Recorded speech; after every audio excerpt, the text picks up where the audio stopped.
Clear हुनुपर्छ। त्यो भयो भने मात्र तपाईले चाहिँ आफ्नो पोजिसन के हो भन्ने कुरा चाहिँ फिगर आउट गर्न सक्नुहुन्छ। सो तपाईले कुन लेभलको लागि टार्गेट गरिराख्नु भएको छ, लेभल 5, लेभल 4, त्यो सिलेबस चाहिँ तपाईलाई सबै सिलेबस चाहिँ यतिकै याद नहुँदासम्म सिलेबस मात्र पनि हेर्ने गर्नु होला डेली सुरुको केही दिन। अनि त्यसपछि चाहिँ तपाईले के कुरा दोस्रो तयारी सुरु गर्दाखेरि दोस्रो कुरा के चाहिन्छ भने सिलेबसको कुन च्याप्टर, प्रत्येक च्याप्टरको च्याप्टर 1 को तपाईको सोर्स कुन हो, कहाँ छ तपाईले खोजेको नलेज, च्याप्टर 2 को कहाँ छ, कुन बुकबाट पढ्ने, च्याप्टर 3 कुन बुकबाट पढ्ने, तपाईको माइन्डमा त्यो कुराहरू सेट हुनुपर्छ। भनेपछि तपाईले त्यो पढ्ने कुराहरू चाहिँ हैन कुन कुरा चाहिँ उति बेला कहाँबाट चाहिँ पढ्ने भन्ने कुरा तपाईले सेट गर्नु पर्यो, दोस्रो कुरा भनेको। अनि टार्गेट के गर्नु पर्यो भने सिलेबसले डिफाइन गरेको टपिकहरू सबै चाहिँ म पढ्छु, कुनै पनि टपिक चाहिँ छोड्नु भएन, छोड्दिन भन्ने खालको चाहिँ कमिटमेन्ट चाहिँ तपाईको हुनु पर्यो। र आज हामी डे 1 मा छौं। डे 1 देखि कुरा गर्दै जाँदाखेरि चाहिँ एभ्री डे क्लास लिइसकेपछि भनौं न एभ्री डे को एन्डमा चाहिँ तपाईले आजको दिनमा मैले नयाँ कुरा के सिके त भनेर चाहिँ एकचोटी चाहिँ इमेजिन गर्ने गर्नुहोस्। Before go to the bed every day तपाईले चाहिँ कुनै दिन एटलिस्ट सिलेबसको कुनै टपिक एउटा कुरा अथवा कति कुरा हो, कुन टपिकको कुरा हो त्यो कुरा एटलिस्ट एभ्री डे चाहिँ सिक्नुपर्छ भन्ने चाहिँ मेन्टालिटी बनाउनुहोस् र एभ्री डे आफैलाई सोध्ने गर्नुहोस्। एक्जाम दिने पोइन्ट अफ भ्यूले आजको दिन मेरो के उपलब्धि भयो त नि भनेर त्यो गर्नुहोस्। र अर्को कुरा हामीले यहाँबाट पढाउँदै गए पनि हामीले नोट दिँदै गए पनि तपाईहरु सबैले आफ्नो चाहिँ छुट्टै नोट बनाउनुहोस्, सिलेबस अनुसारको पुरै नोट बनाउँदै जानुहोस्। डे 1 देखिको इन्स्ट्रक्सन भनिरहेको छु है। सबैले चाहिँ आफ्नो छुट्टा छुट्टै नोट चाहिँ बनाउँदै जाने है। अनि त्यहाँबाट चाहिँ त्यसलाई चाहिँ अपडेट गर्दै जाने। हामीले दिएको सोर्स हुन्छ, अरु बुकहरु हुन्छ, अरु ओपन सोर्सहरु इन्टरनेटमा जति पनि ओपन सोर्सहरु छ ती सोर्सहरुलाई चाहिँ कलेक्ट गरेर चाहिँ नोटहरु अपडेट गर्दै जाने। अनि चाहिँ कन्फ्युजन भएको कुराहरु चाहिँ बिस्तारै डिस्कसन गर्दै जाने। र हाम्रो कोर्स सकिदासम्म तपाईहरुको एकचोटी सिलेबस पनि कभर हुन्छ। त्यो टाइमसम्म तपाईले आफ्नो नोट पनि बनाउनु भयो भने अनि त्यहाँबाट चाहिँ तपाईले आफ्नो तरिकाले केही समय प्रिपरेसन गर्नुहुन्छ एक्जाम भन्दा अगाडिसम्म, जसले मात्र तपाईलाई चाहिँ सफल हुनको लागि चाहिँ बाटो बनाउँछ, सफल बन्न सक्नुहुन्छ यो बाटोबाट। खाली मैले प्रिपरेसन क्लासमा जोइन भएको छु यतिको आधारमा म चाहिँ मेरो नाम निस्किनु पर्छ भन्ने खालको चाहिँ सरफेसली तपाईले सोच्नु भयो भने त्यो नाम निस्किदैन। त्यसरी गाह्रो पनि हुन्छ र यो चाहिँ तपाईहरुको यत्रो टाइमको लगानी हैन, यत्रो यो इन्भेस्टमेन्ट अनि इन्स्टिट्युटको यो सबै इन्भेस्टमेन्ट चाहिँ नराम्रो हुन्छ। अब यसमा त के छ भने चाहिँ तपाईहरुको यो खालको सक्सेसबाट तपाईले एक्जाममा चाहिँ सक्सेस हुनु भनेको तपाईले चाहिँ नाम निकाल्नु भनेको चाहिँ तपाई हामी सबैको लागि चाहिँ यो चाहिँ खुसीको कुरा हुन जान्छ। सो यो कुराहरुलाई चाहिँ तपाईले ख्याल गर्नुहुन्छ भन्ने एक्सपेक्टेसन लिएर म चाहिँ अगाडि बढ्न चाहन्छु। ओके, सो फर्स्टमा हाम्रो चाहिँ यो इलेक्ट्रिकल इन्जिनियरिङ पढ्दै गर्दाखेरि चाहिँ हामीले एकदमै धेरै रिपिट हुने कुराहरु भनेको रेजिस्टेन्स, इन्डक्टेन्स र क्यापासिटेन्स हो, जसलाई हामी यो प्यासिभ एलिमेन्ट्सहरु पनि भनेर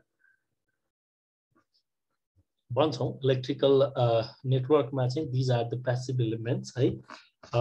अब प्रत्येक कन्डक्टरको प्रत्येक लोडको चाहिँ एउटा रेजिस्टेन्स हुन्छ हैन, जसलाई हामी त्यो मटेरियललाई चाहिँ रेजिस्टर भन्छौं, व्हिच हैज जसको रेजिस्टेन्स छ त्यसलाई रेजिस्टर भन्ने हो।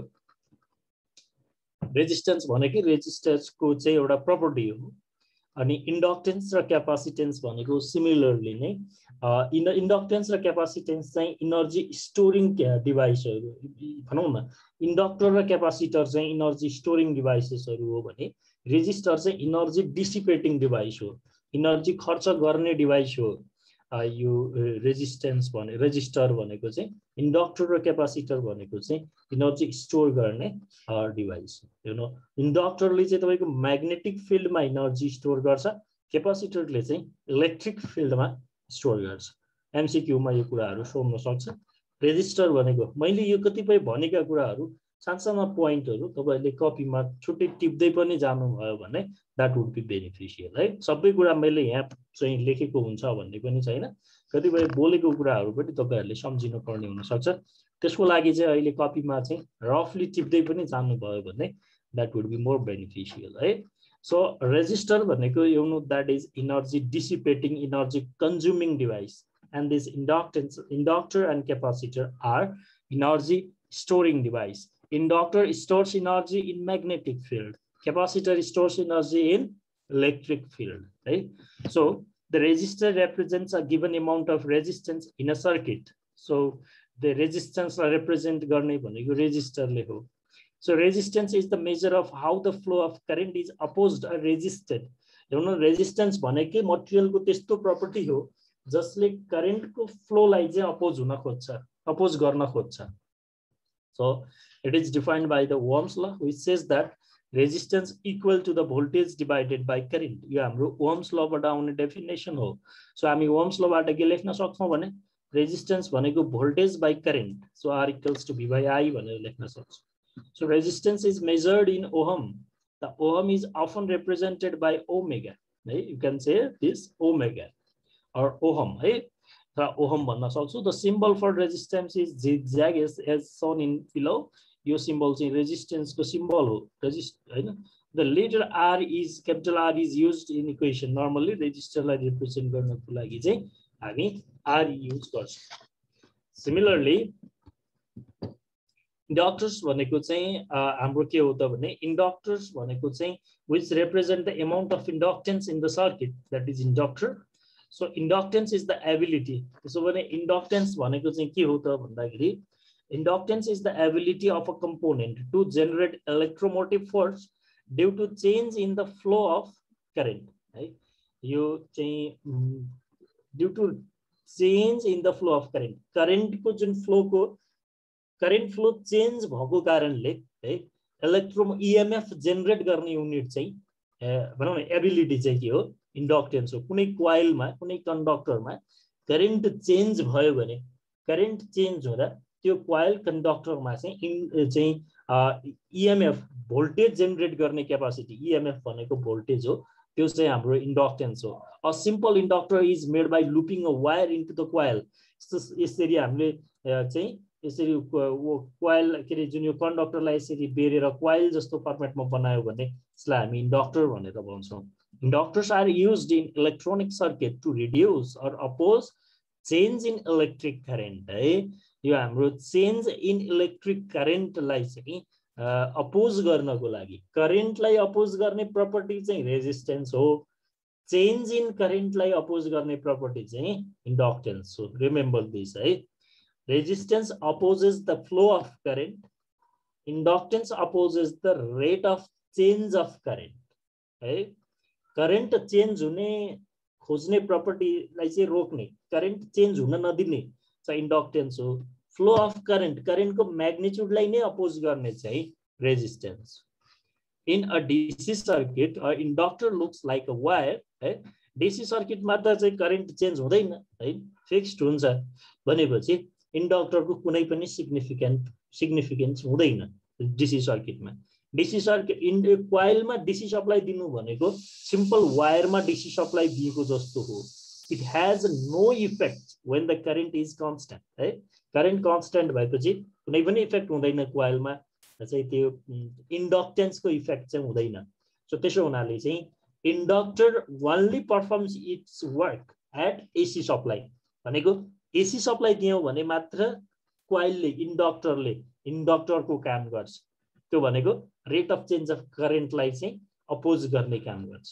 So inductance only has an effect when the current is changing as in AC circuit. So अब यसको चाहिँ युनिट भनेको inductance is measured in henry. The symbol for inductance is a series of coils as shown in figure. The letter L is used in the equation. So inductance लाई चाहिँ represent गर्नको लागि letter L चाहिँ normally use गर्ने गरिन्छ। त्यसो हो भने इलेक्ट्रिकल एन्ड इलेक्ट्रोनिक सर्किटहरुमा चाहिँ यो इन्डक्टरको चाहिँ ह्युज एप्लिकेसन हुन्छ। फङ्सन अफ इन्डक्टर भन्न सकिन्छ, रोल अफ इन्डक्टर भन्न सकिन्छ, एप्लिकेसन अफ इन्डक्टर भन्न सकिन्छ। यसलाई हामीले जुन वेबाट पनि डिफाइन गर्न सक्छौँ। सो एप्लिकेसन अफ इन्डक्टरलाई हामीले बुझ्यौँ भने हामीले ट्युनिङ सर्किटहरूमा चाहिँ एप्लिकेसन युज हुन्छ, सेन्सरहरूमा एप्लिकेसन युज हुन्छ, store energy in a device, energy store गर्नको लागि इन्डक्टर युज हुन्छ, इन्डक्सन मोटरमा चाहिँ इन्डक्टर युज हुन्छ, ट्रान्सफर्मर भनेकै एउटा इन्डक्टर हो, क्वाइल हुन्छ त्यहाँ, फिल्टरमा इन्डक्टरको युज हुन्छ, चोक सर्किटहरूमा इन्डक्टर युज हुन्छ, फेराइट बेड्समा चाहिँ इन्डक्टर्स युज हुन्छ, इन्डक्टर्स युज्ड एज रिले, इन्डक्टरलाई रिलेको रूपमा युज गर्न सकिन्छ। Inductors as various uses in electrical transmission based on their requirement. यो प्रत्येक चाहिँ पोइन्टको चाहिँ यहाँ हामीले अलिकति बढी डिस्कसन पनि राखेका छौँ है। तपाईँले यो कुराहरू यहाँ हेर्न सक्नुहुन्छ कि okay. With the help of the inductors, the tuning circuit can select the desired frequency. Inductor help राख्यो भने tuning circuit कति frequency मा चाहिँ tune हुने हो select गर्न सक्छ। The capacitor types along with the inductor are used in various electronic devices such as radio tuning circuit, television in order to modify frequency and help to select within the multiple channels of frequency. Similarly, inductors they are used as sensor. Just the inductive proximity sensor are very reliable in operation and is a contactless sensor. A contactless sensor को रूपमा चाहिँ हामी proximity sensor, inductive proximity sensor चाहिँ एकदम धेरै use गर्छौं। Inductance is the main principle behind it, in which magnetic field in the coil will oppose the flow of electric current. The proximity sensor mechanism is used in traffic light to detect the traffic density. यसको लागि पनि हामी use गर्छौं। Similarly, inductor is used to store energy in a device. यो हामीले अघि पनि discussion गरेका छौं। Inductor can store energy for a small period of time because the energy which is stored as a magnetic field, है यसलाई इन्डक्टरले energy कहाँ use गर्छ, कहाँ स्टोर गर्छ, magnetic field मा स्टोर गर्छ, will be gone when the power supply is removed. So use of inductors can be seen in computer circuit where power supply can be switched. हामी computer सर्किटहरुमा चाहिँ power storage को लागि भनौं न, energy store को लागि, short time को लागि चाहिँ inductor use गरिन्छ। Similarly, inductors are used in induction motor. Induction motorहरुमा use हुन्छ।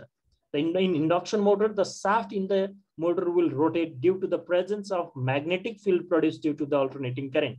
Induction motor को जो rotor चाहिँ घुम्छ, यो चाहिँ के हुन्छ, यो electromagnetic induction, यो induction को property ले नै त्यो चाहिँ rotate हुने हो। Primary बाट secondary मा यो चाहिँ जुन inductor के property बाट चाहिँ त्यहाँ जान्छ। Similarly, transformer, it is used as a transformer. Transformer को primary winding लाई एउटा coil, secondary winding लाई अर्को coil मानिन्छ। त्यो coil भनेकै के हो, inductor हो। Similarly, inductors are used as filter. Filter मा चाहिँ हामी capacitor र यो inductor लाई चाहिँ combinedly use गर्छौं। Inductors when combined with capacitor will be used as a filter.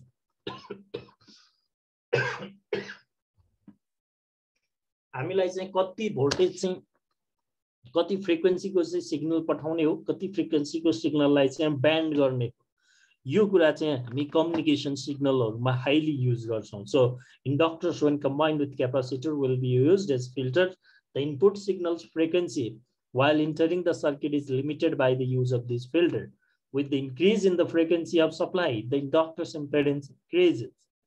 And again, in use of inductors in choke also तपाईलाई थाहा छ, as we are aware that the AC current flows through the inductors, it will create a current flow in opposite direction. चाहिँ हामीले inductor बाट AC पठायो भने it will create a current flow in opposite direction. This results in the inductor choking the AC current flow and pass the DC current. This mechanism is used in the power source where the AC supply is converted into DC. Similarly, it is used as a ferrite beads. So we have seen ferrite beads used in computer part. यो ferrite beads भनेको computer parts मतलब computer को parts हो. And in charging cables of mobile. So inductors used in ferrite beads helps in reducing the frequency of radio interference with the cable creates, right? Which the cable creates. Radio interference कम गर्ने काम गर्छ यसले चाहिँ. These are used as relay as well, right? Relay भनेको चाहिँ electrical switch जस्तो हो, त्यसको रूपमा पनि युज गर्छौं. With the use of the inductor while in the switch, there is a magnetic field produced wherever the switch moves in contact with the flow of AC current. So these are some of the application or function or the role of inductor in the AC in the electrical and electronic circuit. Now we move on to capacitor. So हामीलाई यो पनि थाहा छ capacitor भनेको is capacitance is the another passive element in electrical equipment. The passive element र active element भनेको के हो? मैले यो time and again repeat गरिरहेको छु. Active element भनेको चाहिँ जुन element जसले आफ्नै energy produce गर्ने, आफै energy produce गर्ने source हो. जस्तो ब्याट्री जसलाई हामी एक्टिभ एलिमेन्ट भनेर भन्छौं. प्यासिभ एलिमेन्ट भनेको चाहिँ अरूबाट एनर्जी लिएर either they can dissipate or store, त्यसलाई चाहिँ हामी प्यासिभ एलिमेन्ट भन्छौं. So resistor, capacitor, inductor, these all are the passive elements in the circuit. So capacitor represents the amount of capacitance in the line. Capacitance is the ability of component to store the electrical charge. So you can think of it as a capacity to store a charge. Capacitance like it is the capacity to store a charge भनेर पनि define गर्न चाहिँ सक्छौं. So the capacitance is defined by the equation C equals to Q by V, where Q is the charge in coulombs and V is the voltage.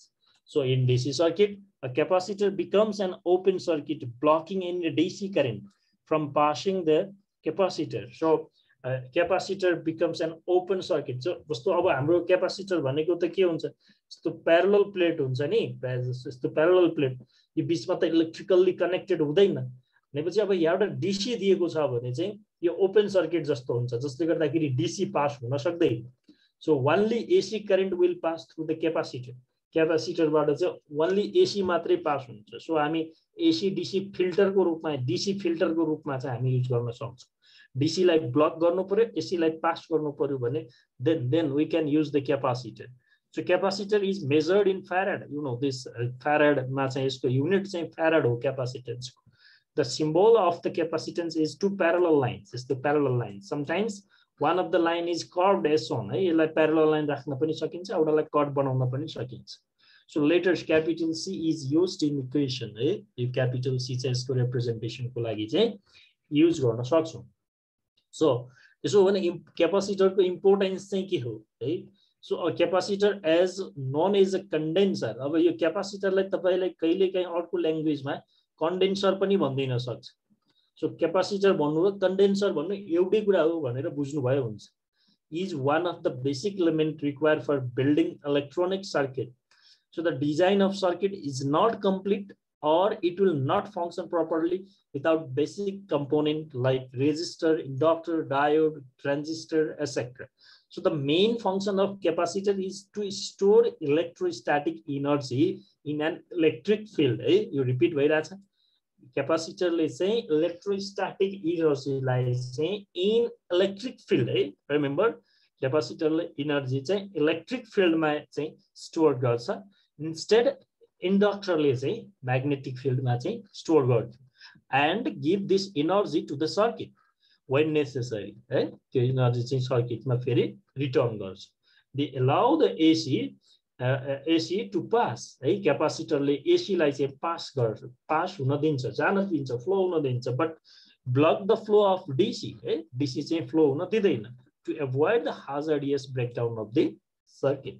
So though capacitors are tiny, they provide various benefits in the electronic circuit. So सानो सानो भए पनि electrical electronic circuit मा चाहिँ यसको चाहिँ धेरै ठुलो benefits छ. So they store energy directly onto the plates, which makes the charging discharging process much faster. Next, they have effective in filtering out unwanted frequencies. Our filtering भनेपछि it can be done in combination with the inductor. Inductor र capacitor लाई चाहिँ combinedly राखेर चाहिँ हामी frequency different unwanted frequency हरूलाई filter out गर्न चाहिँ use गर्न सकिन्छ. Similarly, capacitors can handle power loss efficiently and make power production more economical. They are less sensitive to temperature, right? So temperature ma less sensitive छ भन्नेको meaning wide range of टेम्परेचरमा पनि काम गर्छ, चिसोदेखि तातो टेम्परेचरसम्म पनि काम गर्न सक्छ क्यापासिटरले। Capacitor discharge current almost instantaneously. Capacitors are preferred for AC applications. You know, again, capacitors are preferred for AC application. So these both inductor and capacitors work under the AC supply only. So they cannot perform their work on the DC supply. So they are capable of handling high voltage applications and are therefore suitable for high frequency use cases. So capacitors have a long life cycle of almost 10 to 15 years. So these are the capacitor. Besides that, we can add up capacitors and electrical circuit ma power factor improvement गर्नको लागि चाहिँ highly use हुन्छ। अनि चाहिँ यो बल्बहरुको start गर्नको लागि पनि, मोटरहरुको स्टार्ट गर्नको लागि पनि क्यापासिटर युज हुन्छ। सो क्यापासिटर तपाईले यो याद अप गर्नु होला। Capacitors are used, right, to start the motor, right, to improve the power factor, to start the different bulb, right, inductance bulb like start गर्नको लागि पनि use हुन्छ। Okay, त्यसलाई चाहिँ म पछि याद पनि गरौँला यहाँ है। So interesting facts about the resistor, capacitors and inductors. So the resistance of the material is opposite of the reverse of the conductivity. Okay, अब conductance र resistance भनेको चाहिँ उल्टो कुरा भयो, यो तपाईहरुले बुझ्नु भयो होला। Resistance भनेको current flow हुन रोक्ने, conductance भनेको current flow हुन दिने property हो। Ohms is named after the German physicist George Ohm, right? George Ohm. The Farad is named after the English physicist Michael Faraday. Henry is named after the Henry भनेको inductance को unit, Farad भनेको capacitance को unit, Ohm भनेको resistance को unit. Henry is named after the American scientist Joseph Henry. Combination of capacitor, inductors and resistors are used to build passive filters that will only allow electronic signal of certain frequencies to pass through it. So these capacitor, inductor especially, or sometimes resistor पनि use हुन्छ। यिनीहरु use गरेर passive filter सर्किटहरु बनाउन सकिन्छ। अब यो चाहिँ अलिकति resistor, inductor, capacitor र inductor को चाहिँ, so they are denoted by R, C and L, and त्यसको इक्वेसन चाहिँ हाम्रो V equals to IR। त्यहाँबाट रेजिस्टेन्स भनेको चाहिँ V by I भनेर हामीले रिप्रेजेन्ट गर्न सक्छौं। सिमिलरली क्यापासिटेन्स भनेको Q by V भनेर हामीले Q equals to CV हुन्छ। Q कोलम चार्ज, Q भनेको charge that is in column, and volt भयो यो भनेको V भनेको। एन्ड इन्डक्टर को केसमा इन्डक्टेन्स भनेको इन्डक्टर को voltage divide by rate of change of current DI by dt हुन्छ। सो इन्डक्टर को भोल्टेज VL भनेको हामी L DI by dt ले रिप्रेजेन्ट गर्न सक्छौं। सो हामी L equals to VL by DI by dt भन्छ। So which of the following expression is correct भनेर चाहिँ यो एक्सप्रेसनहरु को पनि मल्टिपल चोइस क्वेशनमा सोध्न सक्छ। So you have to be aware of this relation है। सो नाउ अब यो सिरिज र प्यारलल चाहिँ if we have to connect है मोर रेजिस्टर इन सिरिज है, सपोज हामीले दुई वा दुई भन्दा बढी रेजिस्टरहरुलाई चाहिँ सिरिजमा जोडेर त्यसको टोटलमा कति रेजिस्टेन्स भयो भनेर चाहिँ हामीले निकाल्यौं भने टोटल रेजिस्टेन्स भनेको इन्डिभिजुअल रेजिस्टेन्सको समेसन बराबर हुँदो रहेछ। भनेको यदि हामीले दुईटा रेजिस्टेन्सलाई यसरी R1 र R2 लाई सिरिजमा जोडेर टोटल रेजिस्टेन्स कति भयो भनेर हेर्यौं भने त्यो चाहिँ R1 र R2 हुँदै रहेछ। त्यसरी नै दुईटा क्यापासिटर C1 र C2 लाई चाहिँ यसरी चाहिँ सिरिजमै जोड्यो भने C1 र C2 दुईटा क्यापासिटरलाई सिरिजमा जोड्यो भने यसको टोटल क्यापासिटेन्स कति भयो त यो दुईटा टर्मिनलको एक्रसमा भनेर भने त्यो चाहिँ कति हुँदो रहेछ भने 1 by टोटल क्यापासिटेन्स भनेको 1 by C1 plus 1 by C2 हुँदो रहेछ। यसलाई तपाईले फर्दर सल्भ गर्नुभयो भने CT भनेको कति आउँछ त? CT भनेको चाहिँ C1 C2 divide by C1 plus C2 आउँदो रहेछ है। C1 plus C2 यो टोटल क्यापासिटेन्स चाहिँ यस्तो हुँदो रहेछ। इन्डक्टेन्स पनि के हुन्छ नर्मल हामीले म्युचुअल इन्डक्टेन्सलाई चाहिँ नेग्लेक्ट गर्ने हो भने इन्डक्टेन्स पनि सिरिजमा राख्यो भने टोटल इन्डक्टेन्स भनेको इन्डिभिजुअल इन्डक्टेन्सको समेसन नै निकाल्न सकिँदो रहेछ। सिमिलरली यसको ठ्याक्कै उल्टो चाहिँ प्यारललमा चाहिँ रेजिस्टरको प्यारललमा चाहिँ क्यापेसिटरको सिरिज जस्तो हुने भयो कि 1/R टोटल भनेको चाहिँ 1/R1 + 1/R2 + R3 छ भने 1/R3 कन्टिन्युअस यसरी हुँदै जाने भयो है। अनि अब यो RT भनेको यहाँबाट निकाल्नु भयो भने R1 × R2 / R1 + R2 लेख्न पनि सकिने भयो है त। यहाँनिरबाट टोटल रेजिस्टेन्स RT भनेको चाहिँ लेख्नु पर्यो भने you can write this R1 R2 / R1 + R2. Okay, so R1 + R2.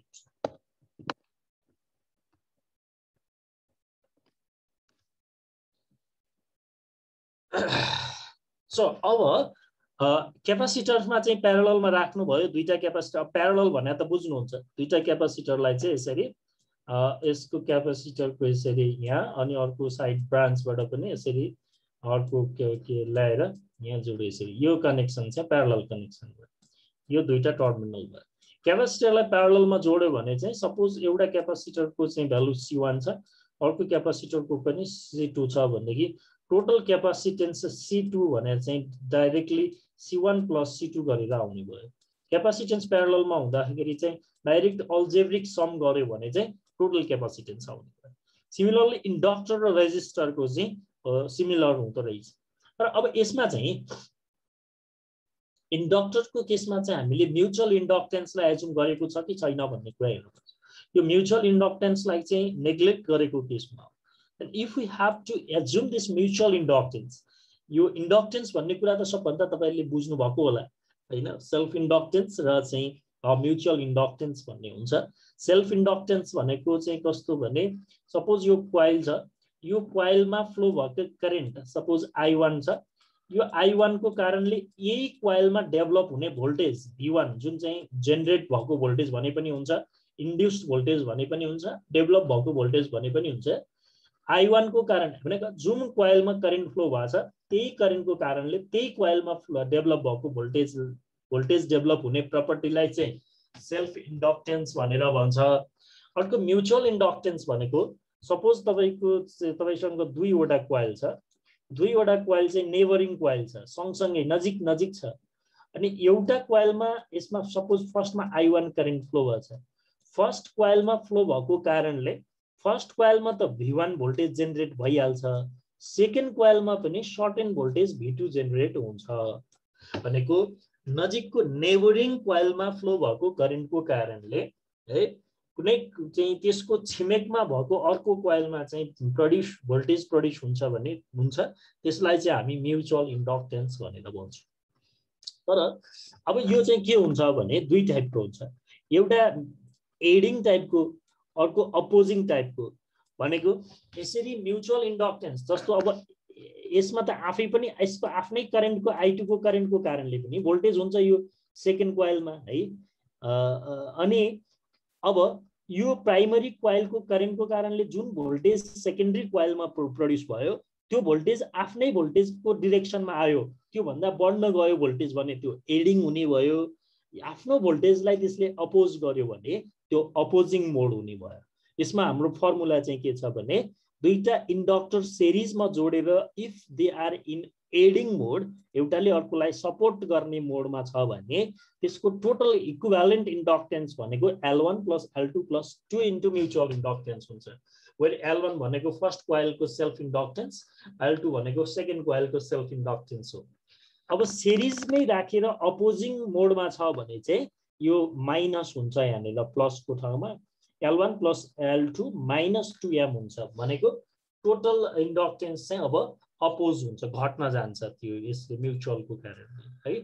Similarly प्यारललमा पनि अलिकति चेन्ज हुन्छ। L इक्विभ्यालेन्ट भनेको normally L1 L2 / L1 + L2 मात्रै हुन्थ्यो भनेदेखि यदि एडिङ मोड छ भने यहाँ -M²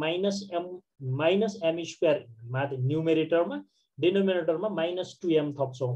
यसरी नै यो चाहिँ अपोजिङ मोडमा छ भने चाहिँ न्युमेरेटरमा -m² कन्स्ट सेम नै हुन्छ, डिनोमिनेटरमा +2m हुन्छ। सो यसरी यो एक्सप्रेसनहरू चाहिँ तपाईले याद गर्नुपर्ने हुन्छ। त्यो हामीलाई चाहिँ एमसीक्यूहरुमा पनि सोध्न सकिने भयो है। यो तपाईहरुले ख्याल गर्नुपर्छ। जहाँ यो m म्युचुअल इन्डक्टेन्समा चाहिँ हामी के रुट अन्डर L1 L2 को एक्सप्रेसनबाट पनि निकाल्न सक्छौं। म्युचुअल इन्डक्टेन्सको रिलेसन हो यो। L1 अनि L2 भनेको सेल्फ इन्डक्टेन्स अफ कोइल 1 अनि कोइल 2 भयो। के भनेको चाहिँ कोएफिसिएन्ट अफ कपलिङ हो है। कोएफिसिएन्ट अफ कपलिङ चाहिँ के हो है। यसरी चाहिँ हामीले यो रेजिस्टर, क्यापासिटर र इन्डक्टरको कनेक्सनहरुको रिलेसन पनि डिफाइन गर्न सक्छौं। So anything up to here? अहिलेसम्म केही चाहिँ क्वेशनहरु गर्नुपर्ने छ भने काइन्डली रेज योर ह्यान्ड है। तपाईले हात उठाउनु भयो भने तपाईले हात उठाएर क्वेशन गर्नु भएको हुन्छ। ओके, राकेश यादव।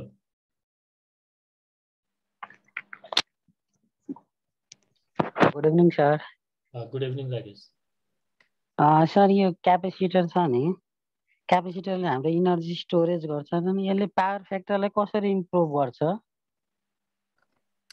ओके, यो कुरा के राकेश है, यो हाम्रो फर्स्ट क्लासमै भयो। त यो हामी पछाडी त अलिअलि चाहिँ पढ्छौं हैन। यो चाहिँ कस्तो हुन्छ भन्दाखेरि तपाईहरुलाई एउटा कुरा चाहिँ के थाहा छ भने चाहिँ यो इन्डक्टरले ल्यागिङ करेन्ट तान्छ, क्यापासिटरले लिडिङ करेन्ट तान्छ भन्ने कुरा तपाईलाई थाहा छ राकेश? अलिअलि थाहा छ सर। ओके, म तपाईले क्वेशन गरिहाल्नु भयो। लेट्स अलिकति म तपाईलाई यसमा क्लियर गर्न चाहन्छु अनि पछि फेरि पढाउँदाखेरि मलाई सोध्नु होला है त। ए हस् सर, हुन्छ हुन्छ। यहाँ हेर्नुस् है त कस्तो हुन्छ। यहाँ राकेश तपाई अनम्युट नै बस्नुहोस् है एकछिन है। हस् सर।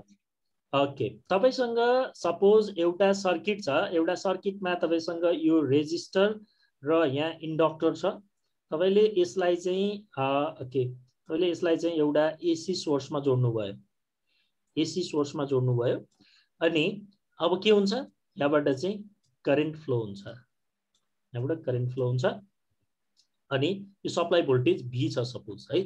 अब मैले यसलाई फेजर डायग्राममा बनाएँ भने, यसलाई फेजर डायग्राममा बनाउँदा कसरी बनाउन सकिन्छ भने, सप्लाई भोल्टेज V लाई रिफरेन्स 0 डिग्रीमा बनायो भने सप्लाई भोल्टेज V यहाँ भयो अनि यो करेन्ट RL सर्किट भयो। यो RL सिरिज सर्किट चाहिँ के हुन्छ भने RL सिरिज सर्किटमा चाहिँ के हुन्छ भने करेन्टले चाहिँ भोल्टेजलाई 90 डिग्री भन्दा कम, 0 र 90 डिग्री कुनै एउटा एंगलले चाहिँ ल्याग गर्छ। यदि रेजिस्टर मात्र भएको भए भोल्टेज जुन एंगलमा छ करेन्ट पनि त्यही एंगलमा हुन्थ्यो। इन्डक्टर मात्र भएको भए अब भोल्टेज यो एंगलमा छ, करेन्ट 90 डिग्री यो डाइरेक्सनमा चाहिँ के गर्थ्यो, यो 90 डिग्रीले ल्याग गर्थ्यो यदि इन्डक्टर मात्र भएको भए। तर अहिले हामीसँग इन्डक्टर मात्रै छैन, रेजिस्टर पनि छ। सो यो केस भनेको रियल केसमा हाम्रो के हुन्छ, आरएल सर्किटै हुन्छ के, त्यही भएर मैले आरएल बनाएको। सो यस्तो केसमा के हुन्छ भने करेन्टले भोल्टेजलाई चाहिँ लेस देन 90 डिग्रीले चाहिँ के गरिरहेको हुन्छ, ल्याग गरिरहेको हुन्छ। यो भन्दा पछाडी हुन्छ। यो चाहिँ हाम्रो सुरुको करेन्ट क्यापासिटर नहुँदा, जसलाई हामी वी क्यान से आईएल भनेर भनौं, आईएल भनेर भन्यौं। अब क्यापासिटर राख्दियौं। अब यसमा हामीले अघि सपोज मैले यही एकछिनलाई तपाईलाई सिरिजमै क्यापासिटर राख्दिए है। ओके, यसलाई सिरिजमा, क्यापासिटर हामी सिरिजमा होइन, क्यापासिटर प्यारललमा राखिन्छ हैन। सो आरएल सर्किटको प्यारललमा मैले तपाईलाई यहाँनिर क्यापासिटर राख्दै, हेर्नुस् है, यहाँनिर क्यापासिटर राख्दिए। क्यापासिटर राखेपछि अब यो बाटोबाट पनि क्यापासिटरले current, certain current IC current त तान्छ। यो आईसी करेन्ट र आईएल करेन्ट गर्यो भने यो टोटल करेन्ट आई आउँछ। यहाँसम्म बुझ्नुभएको छ है राकेश? हजुर हजुर। अब यो आईसी को फेजर डायग्राम बनाउनु भयो भने के हुन्छ भने, प्योर क्यापासिटरमा त करेन्टले यो प्यारललमा भएको हुनाले यो सप्लाई भोल्टेज V त सबै क्यापासिटरमा एप्लाई हुन्छ अनि क्यापासिटरमा करेन्टले भोल्टेजलाई चाहिँ 90 डिग्रीले लिड गर्छ। सो आईसी को डाइरेक्सन कता हुन्छ त, यो डाइरेक्सनमा हुन्छ है। आईसी को डाइरेक्सन चाहिँ यो डाइरेक्सनमा हुन्छ है। अब यही फेजर सर्किट डायग्रामबाट तपाईले के देख्नुहुन्छ भने, यो आईएल र आईसी जोड्यो भने आई आउँछ। किर्चफ्स ल लगायो भने यहाँनिर करेन्ट यता गइरहेछ, यो दुईटा ब्रान्चमा बाँडिएको छ। So IC equals to IL गर्यो भने टोटल करेन्ट आई आउँछ हो राकेश? हजुर हजुर सर, सुनिरहेको छ सर। ओके, भनेपछि अब तपाईले यो आइसी र आइएल को भेक्टर सम गर्नुभयो भने, तपाईँलाई भेक्टर समको बारेमा त थाहा छ हैन? हजुर हजुर। भेक्टर सम गर्नुभयो भने यो दुईटाको रिजल्टेन्ट त यसको दुईटाको बीचमा कतै आउँछ। त्यो भनेको अब यो आइएल आइसी को कम्पेयरमा अलि धेरै नै ठुलो हुन्छ, त्यही भएर यो रेन्जतिर कतै आउँछ होला आइएल को भ्यालु, के अरे टोटल करेन्ट आई को भ्यालु है। अब हेर्नुस् त, यो भी र आइएल को बीचको एंगलको कोसाइन भनेको के हो? पावर फ्याक्टर हो नि। भोल्टेज र करेन्टको बीचको एंगलको कोसाइन लियो भने चाहिँ पावर फ्याक्टर आउँछ। सपोज हाम्रो भी र आइएल को बीचको चाहिँ के अरे एंगल φ1 छ, अनि भी र रिजल्टेन्ट करेन्ट आई को बीचको एंगलको चाहिँ φ2 छ। अब हामीलाई त के थाहा छ? cos φ को म्याक्सिमम भ्यालु भने कति एंगलमा हुन्छ? φ को भ्यालु कति एंगलको कति एंगल हुँदा हुन्छ? cos φ को म्याक्सिमम भ्यालु राकेश कति हुन्छ भन्नु त? 1 सम्म छ भने cos φ को म्याक्सिमम भ्यालु 1 हुन्छ, अनि φ को भ्यालु कति हुन पर्छ 1 हुनको लागि? लेस देन हुन पर्छ सर। हैन, cos φ को म्याक्सिमम भ्यालु भने 1 हो ल। अनि यो cos φ को भ्यालु कति भयो भने cos φ 1 हुन्छ त नि? 1 नै भयो भने 1 होइन नि, cos 0 भनेको 1 हैन र? हजुर हजुर यस। भनेको φ को भ्यालु चाहिँ 0 डिग्री भयो भने भनेको φ जति कम भयो पावर फ्याक्टर उति बढी हुँदो रहेछ, हो कि हैन? cos 90 भनेको 0 हो, cos 0 भनेको 1 हो कि नै?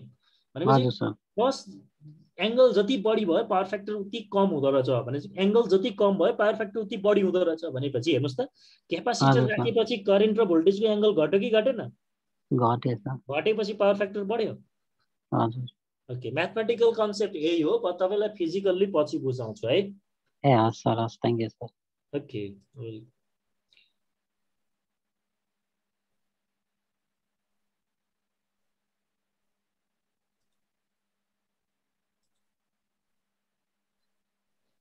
सो अरु चाहिँ यहाँ आई क्यान सी के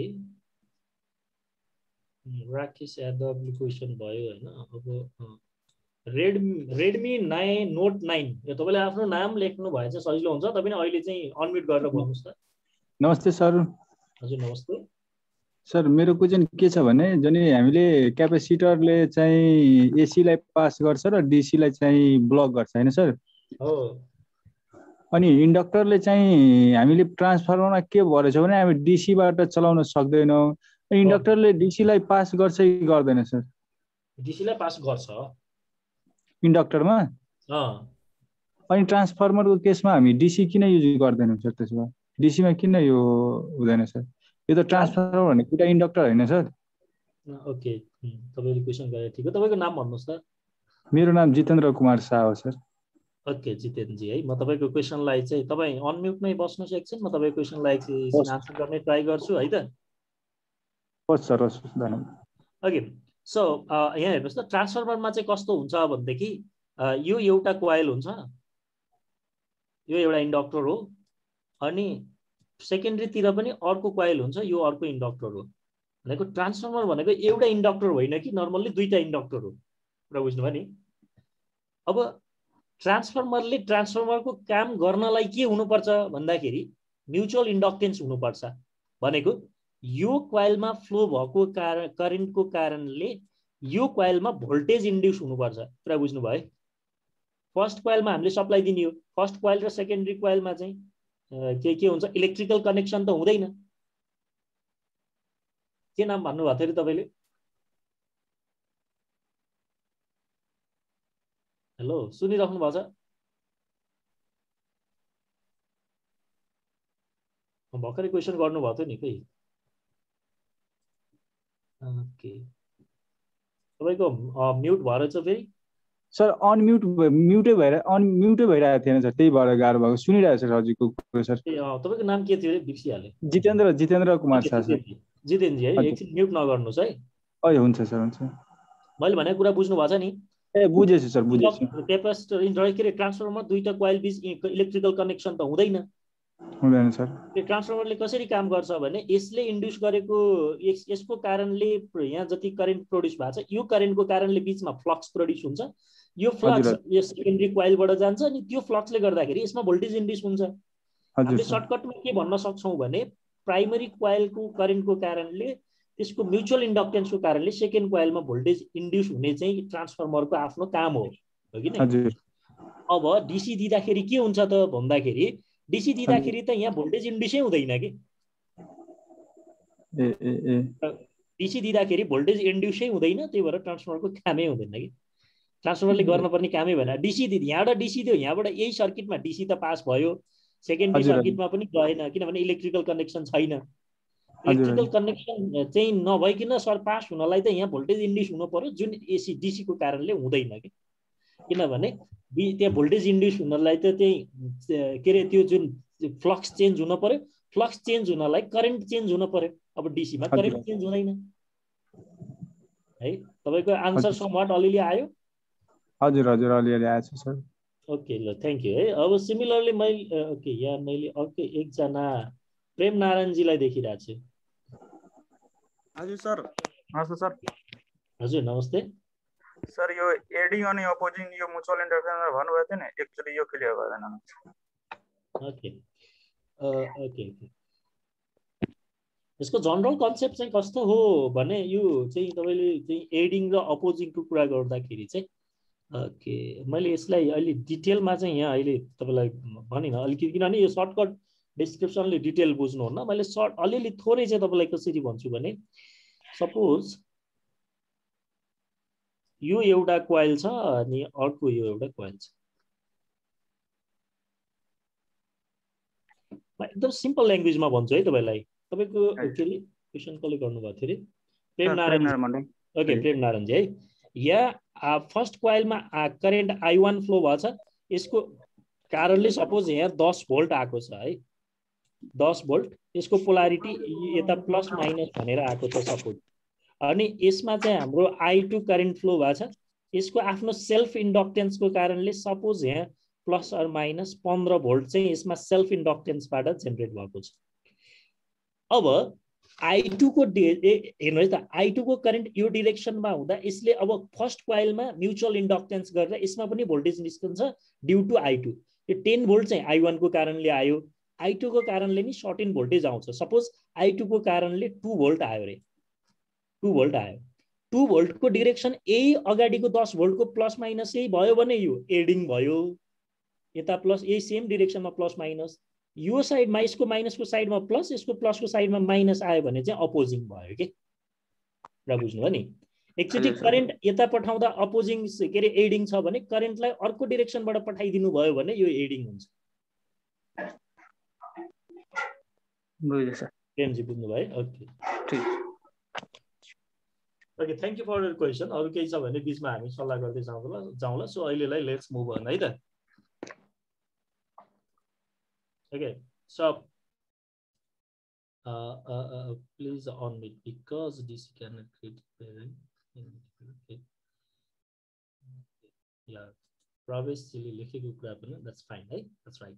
Okay, which of the following represents the ability of component to store electrical charge? है हेर्नुस् त यहाँनिर यो मैले एक दुईटा क्वेशन मात्र लेखेको। Which of the following represents the ability of component है to store the electrical charge? Electrical charge store गर्ने ability भएको component चाहिँ के हो? That is capacitance, right? Which of the following represents the ability of component to generate electromotive force due to change in flow of current?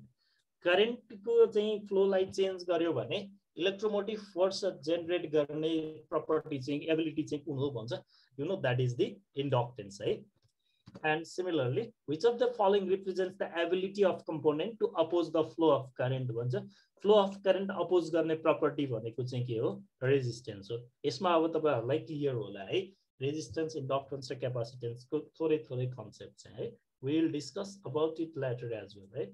This is not the final talking about this. Okay.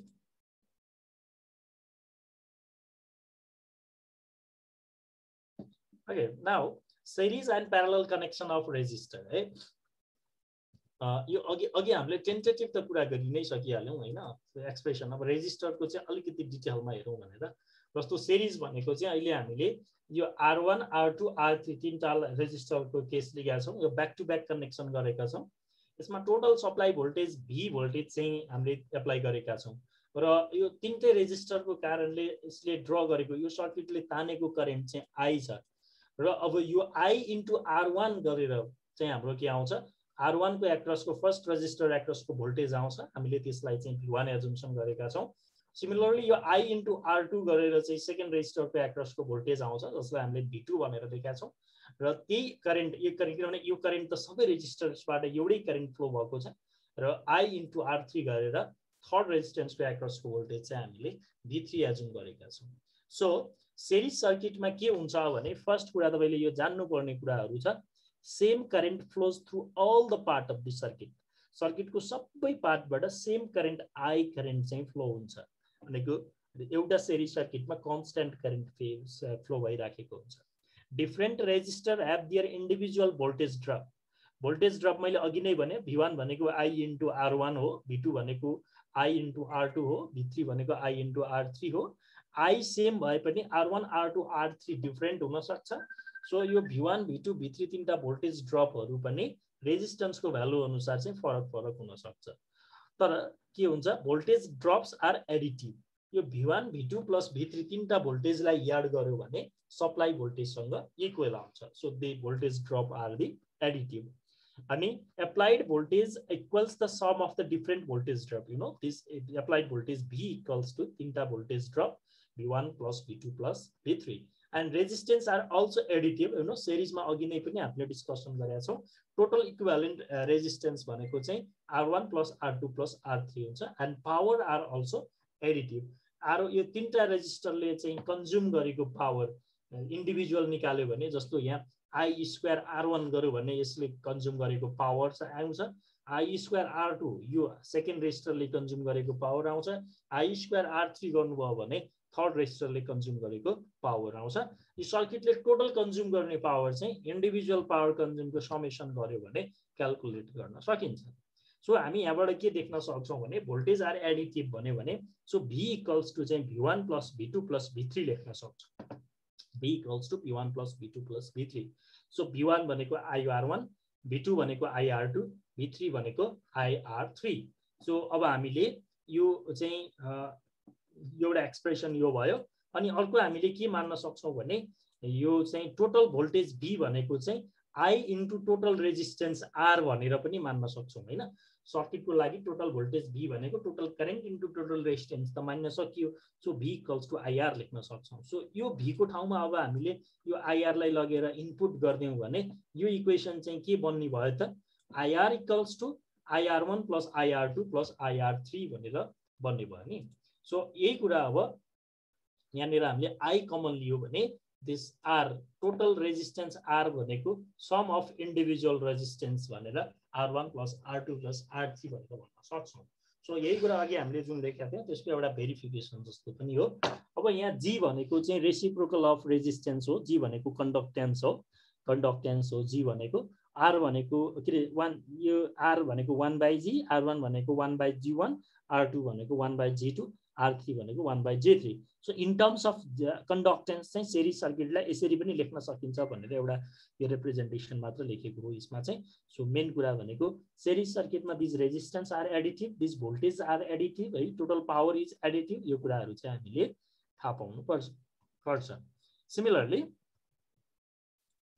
Voltage divider circuit यो series सर्किटलाई चाहिँ के भन्छ भने voltage divider circuit भनेर भन्छ किनभने यसको सप्लाई भोल्टेज जुन छ सप्लाई भोल्टेज चाहिँ प्रत्येक रेजिस्टरमा डिभाइड हुँदै जान्छ के प्रत्येक रेजिस्टरमा चाहिँ डिभाइड हुन्छ so V1 plus V2 plus V3 तीनटा भोल्टेज इक्वल्स टु चाहिँ 24 भोल्टेज हुन्छ त्यसो हुनाले चाहिँ हामीले जस्तो टोटल रेजिस्टेन्स अहिलेको केसमा R1 भनेको 2 ओम छ R2 भनेको 4 ओम छ R3 भनेको 6 ओम छ सपोज त्यति बेला चाहिँ हाम्रो तीनटा resistance R1 plus R2 plus R3 गर्यौं भने चाहिँ we will get this 12 ohm resistance according to the voltage divider rule various voltage drops are जस्तै अब हामीले भोल्टेज डिवाइडर रुल अनुसार चाहिँ कस्तो हुन्छ भन्दाखेरि चाहिँ टोटल भोल्टेज इन्टु यसको self resistance divide by total resistance गर्यो भने I1 V1 को एक्रसको भोल्टेज R1 को एक्रसको भोल्टेज V1 निकाल्न सकिन्छ के सो त्यो भनेको चाहिँ V1 equals to V R1 by R त्यो भनेको V भनेको 24 भोल्ट इन्टु R1 भनेको 2 इन्टु टोटल आर भनेको 12। सिमिलरली सेकेन्डमा टोटल भोल्टेज 24 इन्टु आफ्नो resistance 4 divide by total resistance 12। Total voltage 24 into आफ्नो resistance 6 divide by total resistance 12। यो गऱ्यौँ भने R1 को एक्रसको भोल्टेज ड्रप 4 भोल्टेज, R2 को एक्रसको भोल्टेज ड्रप 8 भोल्टेज र R3 को एक्रसको भोल्टेज ड्रप 12 भोल्टेज भनेर आउँदो रहेछ। So 8 4 12 plus 12 24 volt. यसरी डीसी सप्लाई दिनुभयो भने चाहिँ यसरी अल्जेब्रिक सम गर्यो भने टोटल भोल्टेज आउँछ। सो हामी सेरी सर्किटलाई चाहिँ भोल्टेज डिभाइडर सर्किट पनि भन्छौँ। सो तपाईलाई यहाँ अर्को के सोधिरहेको हुन्छ कहिलेकाहीँ भने DC circuit is also known as भने के अरे series circuit is also known as voltage divider, power divider, current divider यस्तो भनेर सोध्न सक्छ। तपाईले फर्म नर्मल्ली के बुझ्नु पर्यो भने एसी सर्किट भनेको चाहिँ भोल्टेज डिभाइडर सर्किट पनि हो। एन्ड सिमिलरली अर्को चाहिँ यो प्यारलल सर्किट छ। प्यारलल भनेको R1 R2 R3 लाई यसरी चाहिँ ब्याक टु ब्याक तीनवटा ब्रान्चमा चाहिँ जोडेको छ र यहाँबाट चाहिँ हाम्रो अब अहिले चाहिँ के हुन्छ भन्दा अघि जस्तो करेन्ट सेम करेन्ट फ्लो भएको थियो, अहिले सेम करेन्ट फ्लो हुँदैन। यहाँसम्म आई करेन्ट फ्लो भयो सोर्सदेखि, यहाँदेखि यहाँसम्म आई करेन्ट फ्लो भयो। यहाँबाट चाहिँ आई चाहिँ तीनटा ब्रान्चमा डिभाइड भयो। त्यो मध्ये केही करेन्ट I3 यहाँबाट फ्लो भयो, केही करेन्ट यो ब्रान्चबाट फ्लो भयो, केही करेन्ट यताबाट फ्लो भयो I1। सो अब I1 plus I2 plus I3 equals to I हुने भयो किनभने यो I तीनटा ब्रान्चमा बाँडिएको हो। तर अनि यही I चाहिँ यो तीनटा चाहिँ यहाँबाट तीनटा ब्रान्चबाट यहाँबाट जोडिएर फेरि यो यहाँबाट जति करेन्ट फ्लो भयो त्यो I त्यति नै भएर यहाँबाट सोर्ससम्म आइपुग्ने भयो। तर यहाँ यो भोल्टेज जुन छ यो भोल्टेज चाहिँ तीनटै ब्रान्चमा कन्स्ट्यान्ट हुन्छ। R1 को एक्रसको पनि V भोल्टेज, R2 को एक्रसमा पनि V भोल्टेज, R3 को एक्रसकोमा पनि V भोल्टेज। भनेपछि तीनवटै ब्रान्चमा चाहिँ कन्स्ट्यान्ट भोल्टेज V चाहिँ अपियर हुने भयो प्यारलल सर्किटमा। सो सेरिज सर्किटमा के हुन्छ भोल्टेज डिफरेन्ट हुन्छ, करेन्ट सेम हुन्छ। प्यारलल सर्किटमा के हुन्छ भोल्टेज सेम हुन्छ, करेन्ट डिफरेन्ट हुन्छ।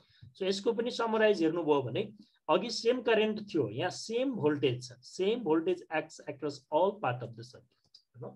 Different resistors have their individual current है। डिफरेन्ट रेजिस्टरको इन्डिभिजुअल R1 को आफ्नै करेन्ट I1 छ, R2 को आफ्नै करेन्ट I2 छ, R3 को आफ्नै करेन्ट I3 छ। ब्रान्च करेन्ट आर एडिटिभ, तर यो I1 plus I2 plus I3 तीनटा चाहिँ जोड्न मिल्छ र त्यो जोड्यो भने टोटल करेन्ट आउँछ। So power are additive. यसमा अगेन यसमा पावर ड्रप चाहिँ के हुन्छ एडिटिभ नै हुन्छ। सो हामी यहाँ के लेख्न सक्छौँ भन्दाखेरि आई करेन्ट टोटल करेन्ट भनेको चाहिँ I1 plus I2 plus I3 भनेर मेन्सन लेख्न सक्छौँ। सो आई भनेको V1 बाई R1 हो, भी यो यसको एक्रसको भोल्टेज भनेको V छ, सो V बाई R1 लेख्न सक्छौँ। I2 भनेको पनि V बाई R2 लेख्न सक्छौँ, I3 भनेको पनि V बाई R3 लेख्न सक्छौँ। So I equals to V by R where अब यो भनेको टोटल करेन्ट I भनेको total supply voltage divide by total resistance त गर्न सकियो। सो अब यो I को ठाउँमा यो हामीले V बाई R लाई राखेर इक्वेसन हेर्यौँ भने V by R equals to V by R1 plus V by R2 plus V by R3। So V लाई कमन लिएर हामीले यहाँबाट काट्यौँ भने के हुन्छ त अब भने 1 by R equals to 1 by R1 plus 1 by R2 plus 1 by R3 भनेर चाहिँ यसरी प्यारललमा हुँदाखेरि टोटल रेजिस्टेन्सको रेसिप्रोकल भनेको इच रेजिस्टेन्सको रेसिप्रोकलको समेसनसँग इक्वल हुन्छ भनेर चाहिँ डिफाइन गर्न सकिन्छ। ठिक छ है। सो यो प्यारलल सर्किटलाई चाहिँ जसरी सेरिज सर्किटलाई चाहिँ भोल्टेज डिभाइडर सर्किट भन्छ त्यसरी नै प्यारलल सर्किटलाई चाहिँ we can say it call current divider circuit. So यसमा चाहिँ अब तपाईले सिम्पली लिनुभयो भने V इक्वल्स टु IR एउटा भइहाल्यो, V equals to I1 R1 पनि हुन्छ। सो हामी IR equals to I1 R1 भनेर लेख्न सक्छौँ अघि। सो यहाँबाट हेर्नुभयो भने तपाईले I by I1 equals to R1 by R हुन्छ नि। सो I1 इक्वल्स टु अब यहाँबाट IR इन्टु IR यो I into R divide by R1 गर्न सक्नुहुन्छ। सो अब तपाईले यहाँबाट R यो एक्सप्रेसनमा लगेर त्यसरी भ्यालु राख्दै जानुभयो भने अब R इक्वल्स टु तीनटा आउँदाखेरि यसरी नै आउँछ, दुईटा आउँदाखेरि R1 plus R2 by R1 plus के अरे R1 into R2 by R1 plus R3 चाहिँ टोटल इक्विभ्यालेन्ट रेजिस्टेन्स आउँछ। तीनटा भएको बेलामा R1 R2 R3 divide by R2 R3 plus R2 R चाहिँ यो R1 R3 R1 R3 plus R2 R3 plus चाहिँ R1 R2 भनेर निकाल्न सक्यो। दुईटा मात्रै भएको बेलामा R1 R2 divide by R1 plus R2 भनेर पनि निकाल्न सक्यो। ओके। सो अब इन्डिभिजुअल करेन्ट निकाल्न पर्यो भने चाहिँ तपाईले चाहिँ यो तीनटाको फर्मुला हो, अहिले यसलाई तपाईले छोडिदिनु भयो भने दुईटा ब्रान्चमा चाहिँ म तपाईलाई यहाँ लेखिदिन्छु। दुईटा ब्रान्च भएको बेलामा चाहिँ सपोज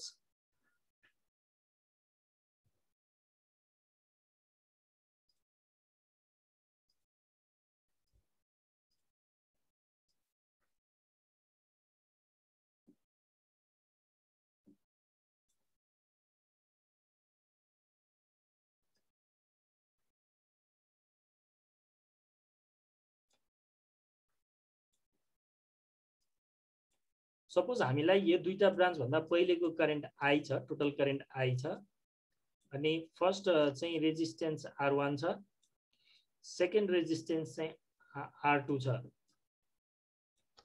छ। फर्स्ट ब्रान्चबाट फ्लो भएको करेन्ट चाहिँ I1 छ सपोज, सेकेन्ड ब्रान्चबाट फ्लो भएको करेन्ट चाहिँ I2 छ सपोज। अब तपाईलाई I1 निकाल्नु पर्ने छ भने यसको फर्मुला भनेको कस्तो हो भन्दाखेरि सोर्स करेन्ट त्यो भनेको I इन्टु अपोजिट रेजिस्टेन्स हेर्नु है। I1 भनेको R1 को थ्रु हो, R1 को अपोजिट रेजिस्टेन्स भनेको R2 छ। So I divide by R2 अनि के I into R2 divide by sum of resistance. हेर्नु यो एकदम सजिलो छ, यो याद गर्न टिप्नु होला है। करेन्ट डिवाइडरको दुईटा रेजिस्टेन्स भएको बेला यो एक्जाममा पनि सोधिरहन सक्छ भ्यालुहरु नै दिएर। भनेको करेन्ट थ्रु R1 भनेको I1 भनेको चाहिँ source current into opposite resistance भनेको R2 divide by sum of resistance. Similarly तपाईले I2 को एक्सप्रेसन लेख्नु भयो भने त्यसको पनि त्यही फर्मुला हो, source current I into opposite resistance. So I2 को लागि अपोजिट रेजिस्टेन्स भनेको चाहिँ R1 भयो, source current into opposite resistance divide by sum of resistance R1 plus R2। यसो गर्नुभयो भने तपाईले दुईटा रेजिस्टेन्स प्यारललमा भएको बेलामा करेन्ट डिवाइडर रुलबाट चाहिँ I1 र I2 इन्डिभिजुअल रेजिस्टरको एक्रसको करेन्ट चाहिँ क्याल्कुलेट गर्न सक्नुहुन्छ।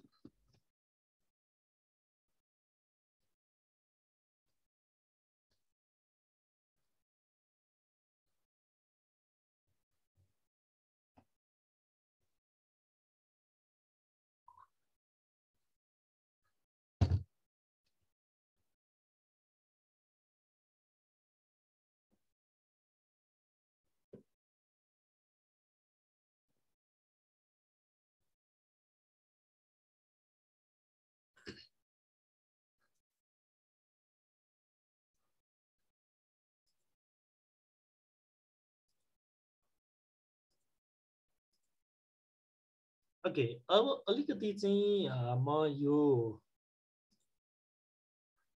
रेजिस्टेन्स एन्ड रेजिस्टिभिटीमा चाहिँ डिस्कसन गर्न लागिरहेको छु।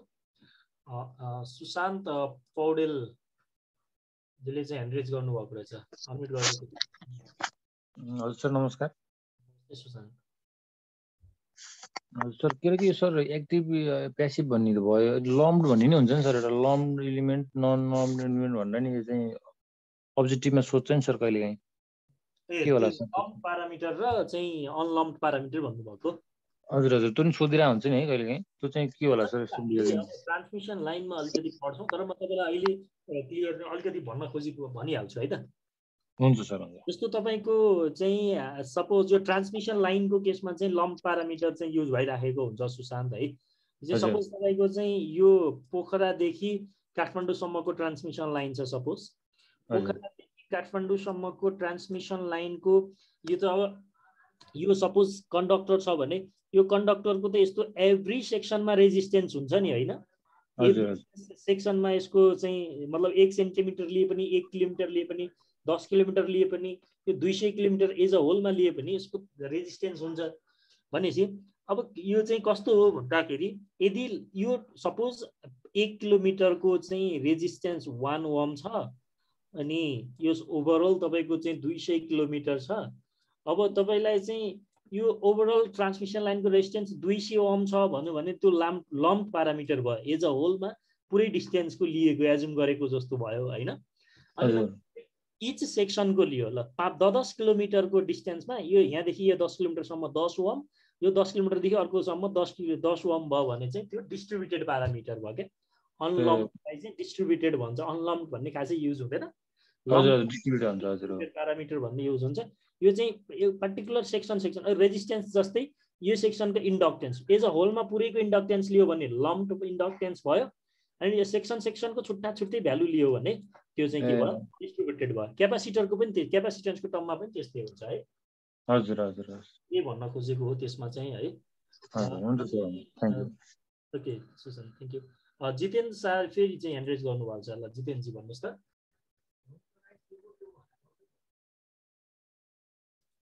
जितेन्द्र। हजुर सर। सर त्यो मैले चाहिँ एक्टिभको र प्यासिभको इक्जाम्पल ब्याट्री र क्यापेसिटेन्स मात्र हो कि अरू अरू पनि हो सर? त्यो भनिदिनु एउटा दुईटा।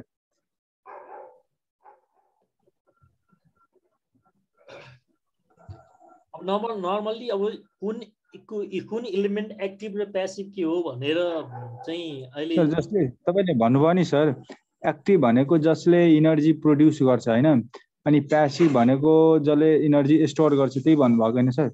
इनर्जी कन्ज्युम गर्ने र स्टोर गर्ने चाहिँ प्यासिभ भयो के? हजुर। प्यासिभ भनेको कन्ज्युम गर्नु वा स्टोर गर्नु हैन सर? एक्टिभ भनेको जसले इनर्जी प्रोड्युस गर्छ हैन सर? हो हो हो। त्यो इक्जाम्पल एउटा जस्तै ब्याट्री भयो जसले चाहिँ इनर्जी प्रोड्युस गर्छ, अनि क्यापेसिटेन्स भएको प्यासिभ भन्नुभयो हैन, जुन चाहिँ इनर्जी स्टोर गर्छ। अरू पनि इक्जाम्पल हुन्छ कि त्यति एउटा दुईटा मात्र हो सर? ब्याट्री र यसको अरू एक्जाम्पलहरु त तपाईले लिन सक्नुहुन्छ नि। धेरै खालको चाहिँ एक्जाम्पलहरु तपाईले लिन सक्नुभयो नि। जस्तो ब्याट्री भनेको ठाउँमा तपाईको यो ट्रान्जिस्टरहरुलाई पनि हामीले एक्टिभ एलिमेन्टमा राखेको हुन्छौं के? ट्रान्जिस्टरलाई सर कन्ट्रोल डिभाइसेसहरु एक्टिभ डिभाइसेस हुन्छ नि, करेन्ट कन्ट्रोल डिभाइसेस हुन्छ। ट्रान्जिस्टरहरुलाई पनि हामी एक्टिभ डिभाइसमा राख्छौं के? अनि अरू भनेको त जति पनि यो चाहिँ के छ, जेनेरेटरहरु, ब्याट्रीहरु, यो सबै चाहिँ एक्टिभ एलिमेन्ट भइहाल्यो है। हजुर। यो अब नर्मल्ली आरएलसी रेजिस्टेन्स, क्यापासिटेन्स र इन्डक्टेन्स चाहिँ के हो? प्यासिभ एलिमेन्ट हो हैन? ल सर तपाईले हेर्दै जानुभयो भने स्विच, ट्रान्समिटर, ट्रान्सफर्मर, लिड, यो एलईडी बत्तीहरु, डायोड, यिनीहरु मतलब यिनीहरुलाई पनि प्यासिभ भन्न सक्नुहुन्छ है। बुझ्यो सर बुझ्यो। ओपएम्पहरु अब कति त्यो चाहिँ एक्टिभ करेन्ट कन्ट्रोल छ भने तपाईले के भन्नु भने त्यसको एनर्जी जेनेरेट गर्ने क्यापासिटी छ भने त्यो एक्टिभ हो, कन्ज्युम गर्ने या डिसिपेट भनौं न स्टोर गर्ने छ भने त्यो चाहिँ प्यासिभ हो। त्यसरी बुझ्नु भयो भने पछि कुनमा के भनेर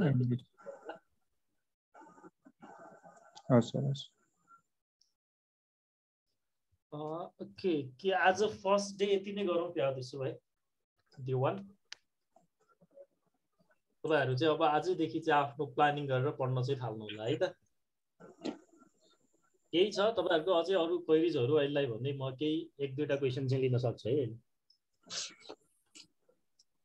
सर एउटा क्वेशन अझै भन्दिनु सर। भन्नुस् त।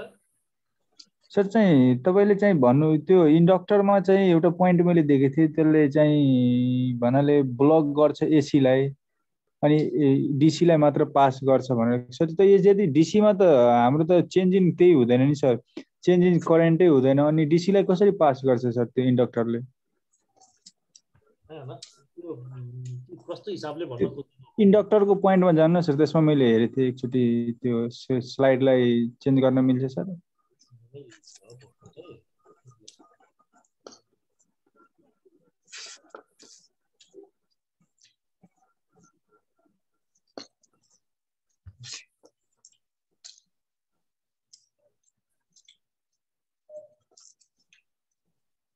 यसमा हो कि पछिल्लो स्लाइडमा थियो?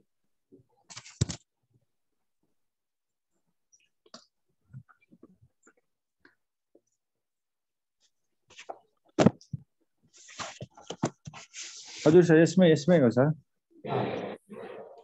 यसमा यसले चाहिँ इन्डक्टरले चाहिँ एसी लाई ब्लक गर्ने काम गर्छ हैन सर? हैन मैले यहाँ डाइरेक्ट ब्लकै गर्छ भनेर त लेखा छ होला नि। हजुर सर। एसी लाई ब्लक गर्ने होइन कि, रेट त्यो चेन्ज हुन खोज्ने प्रपर्टीलाई चाहिँ ब्लक गर्ने हो। फेरि त्यो ब्लक गर्न सक्दैन क्या पुरै, फेरि कुरा बुझ्नुभयो नि? कस्तो प्रपर्टी भयो यहाँ हेर्नुस् त। सपोज यहाँ यत्रो ठुलो ढुङ्गा छ हो, हजुर सर, मा तल यो बुडल्किन खोजिराखेको छ हो, एकजना यहाँ मान्छेले आएर यो ढुङ्गालाई चाहिँ यसरी सपोर्ट गर्न खोज्छ हो। हजुर हजुर। यदि यो मान्छेको इनर्जी चाहिँ यो ढुङ्गाको इनर्जी भन्दा बढी भइराख्यो भने त सपोर्ट गर्ने यसले धानी राख्न सक्छ, नत्र यो त। तर यहाँ कम बलियो भएको मान्छेले पनि यसलाई अड्याउन त खोज्छ नि त। हजुर हजुर। बढी भयो भने अड्याउन सक्दैन। भनेपछि यो कस्तो इन्डक्टेन्स र इन्डक्टेन्सको प्रपर्टी भने कस्तो भने करेन्ट चेन्ज हुन खोज्नेलाई चाहिँ रोक्न चाहिँ खोज्छ। अब कम क्यापासिटी छ भने रोक्छ, नत्र रोक्न सक्दैन। तर जुन स्पिडले जान्थ्यो त्यो स्पिडले चाहिँ जान सक्दैन नि त यो तल, होइन? भनेपछि जुन रेटले बढ्थ्यो बढ्ने भएन, त्योभन्दा कम रेटले बढ्ने भयो कि। तपाईँ सेकेन्डमा 1 एम्पियरबाट 80 एम्पियर पुग्थ्यो भने अब 1 सेकेन्डमा 1 एम्पियरबाट 5 एम्पियर पुग्छ, बढ्न चाहिँ बढ्छ कि। भनेपछि रेट चाहिँ कम गरिदिन्छ कि। अब बुझ्नुभयो नि इन्डक्टरले? बुझ्यो। यो भएर एसीलाई स्वाट्ट पास हुन दिँदैन क्या, कुरा बुझ्नुभयो नि? भन्ने होइन फेरि,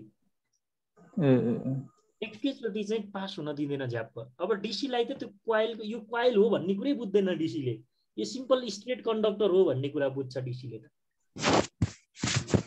हुन्छ सर, हुन्छ, बुझेँ। अलिकति म तपाईँहरूलाई अझै यहाँ अलि यसमा अझै अलि थोरै डिस्कसन याद गर्छु अनि आजको कन्क्लुड गर्छु है त। इन्डक्टरकै कुरामा अझै क्लियर। जस्तो चाहिँ ट्रान्सफर्मरमा एसीमा मात्र काम गर्छ भन्यो, ट्रान्सफर्मरमा डीसी दियो भने के हुन्छ भन्नुहोस् त? ट्रान्सफर्मरमा डीसी दियो भने ट्रान्सफर्मरले काम गर्दैन, ट्रान्सफर्मरले काम गर्छ, ट्रान्सफर्मर जल्छ अथवा के हुन्छ? स्पार्क हुन्छ सर, जल्छ ट्रान्सफर्मर। ट्रान्सफर्मर जल्छ, त्यसको लजिक के हो भन्नुहोस् त? ट्रान्सफर्मरमा चाहिँ लजिक एक्ज्याक्ट त थाहा भएन, तर पावर फ्याक्टरकै लजिक हो सर। पावर फ्याक्टर होइन, हेर्नुहोस् है त, म तपाईँलाई एकदम सिम्पल लजिकले भन्छु। यो जस्तो ट्रान्सफर्मर हामीले इलेक्ट्रिकल त हामीले प्राइमरी वाइन्डिङमा मात्र जोड्ने हो, इलेक्ट्रिकल कनेक्सन त सेकेन्डरीमा हुँदैन हो। हजुर हजुर। यो ट्रान्सफर्मरको प्राइमरी वाइन्डिङ हो है। अनि मैले यहाँ लगेर डीसी ब्याट्रीबाट यसरी भोल्टेज जोडेँ, अब के हुन्छ भनेर सोधेँ नि मैले, जल्छ भन्नुभयो। यसको लजिक सोधिरहेको छु। यो भन्दा पहिले हामीले के बुझ्नु पर्यो? यही ट्रान्सफर्मरको प्राइमरीमा एसी दिँदा के हुन्छ पनि बुझ्नु पर्यो नि। यो एसी दिँदा के हुन्छ भनेदेखि यहाँ हेर्नुहोस् है, मैले सुरुमा बुझेँ सर। यसमा चाहिँ डीएसी दिँदाखेरि हामीले भोल्टेज प्रोड्युस गर्छौँ त्यहाँ सेकेन्डरीमा, प्राइमरीमा यदि त्यो दिँदाखेरि इएमएफ प्रोड्युस गर्छ, तर डीसी दिँदाखेरि इएमएफ प्रोड्युस हुँदैन। ओके, यहाँ हेर्नुहोस् एक्ज्याक्टली तपाईँले अहिले बुझ्नुभयो। सपोज मैले यहाँ 220 भोल्टेज यहाँबाट दिएँ भने यो प्राइमरीको करेन्टको कारण, सेल्फ इन्डक्टेन्सको कारणले यहाँ पनि धन्दै धन्दै नियरली इक्वल्स टु 220 भोल्ट चाहिँ के हुन्छ, भोल्टेज डेभलप हुन्छ। अनि यहाँबाट फ्लो हुने करेन्ट 220 माइनस सपोज यो 219 भनेर मानौँ है, एकछिन मान्नको लागि। 219 220 नियरली भने 219.5 219.6 यस्तो हुनसक्छ, 219 218 हुनसक्छ। 219 छ भने यहाँबाट फ्लो हुने करेन्टको भ्यालु कति हुन्छ त? 220 माइनस 219 डिभाइड बाई यसको रेजिस्टेन्स हुन्छ कि हुँदैन? सपोज यसको रेजिस्टेन्स 1 ओम छ भनेदेखि यो 220 माइनस 219 डिभाइड बाई 1 गर्यो भने 1/1 गरेर 1 एम्पियर करेन्ट फ्लो हुन्छ यो कोइलबाट, राइट? यही कन्डिसन यहाँ हामीले 220 भोल्टको डीसी सप्लाई के अरे डीसी सप्लाई दियौँ भने के हुन्छ? डीसी सप्लाई दियौँ, यहाँबाट त भोल्टेज त यसमा त भोल्टेज इन्ड्युस हुँदैन, किनभने डीसीमा चाहिँ यो इन्डक्सन सेल्फ इन्डक्सन हुँदैन। त्यही भएर यहाँ भोल्टेज इक्वल्स टु कति भयो? 0 भयो। अनि यहाँको करेन्ट के भयो त? 220 माइनस 0 डिभाइड बाई 1 गर्दा के भयो? 220 एम्पियर फ्लो भयो। अब हेर्नुहोस् त, 1 एम्पियर फ्लो भयो एसी दिँदा, डीसी दिँदा 220 एम्पियर फ्लो भयो। अब यसको डिजाइनै म्याक्सिमम एकदम फ्लो लो करेन्ट फ्लो हुने गरी डिजाइन गरे हुन्छ, यति हाई करेन्ट फ्लो भएपछि यो जलिहाल्यो। हजुर हजुर, बुझेछ। हस् सर, धन्यवाद। ओके, थ्याङ्क यू सबैजनालाई। आजबाट अलिक प्लान गरेर पढ्न थाल्नु होला है त। Like next see you Sunday है। Thank you.